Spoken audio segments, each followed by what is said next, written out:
Hai guys, perkenalkan nama saya Nadia Rahmaja dari kelas 11 MIA 4 nomor absen 27. Di sini saya akan membahas tentang pertempuran Singaparna.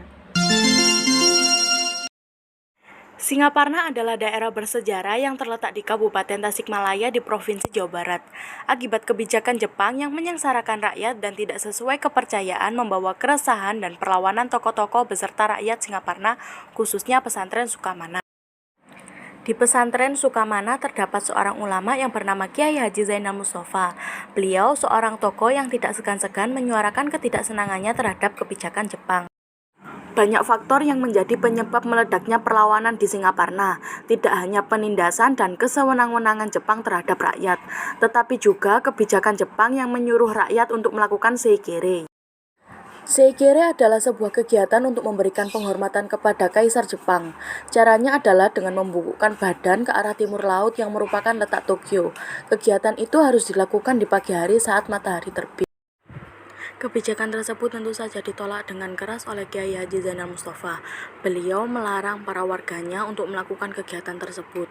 Menurut beliau, seikere bertentangan dengan ajaran Islam dan dianggap menyekutukan Allah Subhanahu wa Ta'ala.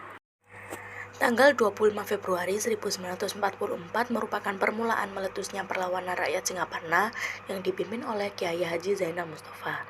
Terlebih dahulu, ia mempersiapkan para santrinya untuk siap sedia melakukan perang. Salah satunya adalah menyiapkan senjata seperti golok dan bambu runcing. Selain itu, beliau menyuruh murid-muridnya untuk memberi latihan spiritual supaya lebih dekat dengan Allah. Peristiwa pemberontakan dimulai dengan penculikan para petinggi Jepang yang berada di Tasikmalaya. Selanjutnya, beliau dan pasukannya melakukan sabotase dengan memutus kawat-kawat pesawat telepon. Hal tersebut dilakukan supaya pasukan Jepang tidak dapat melakukan komunikasi dengan lancar. Tidak berhenti di situ saja, beliau juga membebaskan para tahanan politik yang dipenjara oleh Jepang. Keributan tersebut berakhir dengan 3 orang opsir yang tewas. Satu lainnya dibiarkan untuk hidup, membawa ultimatum kepada Jepang yang isinya penuntutan supaya Jepang memberikan kemerdekaan Pulau Jawa dimulai dari tanggal 25 Februari 1944. Pada zaman pendudukan Jepang, banyak sekali orang-orang yang dianggap pembangkang tidak diketahui rimbanya, entah dibunuh atau dibuang di suatu tempat yang tidak ada yang tahu.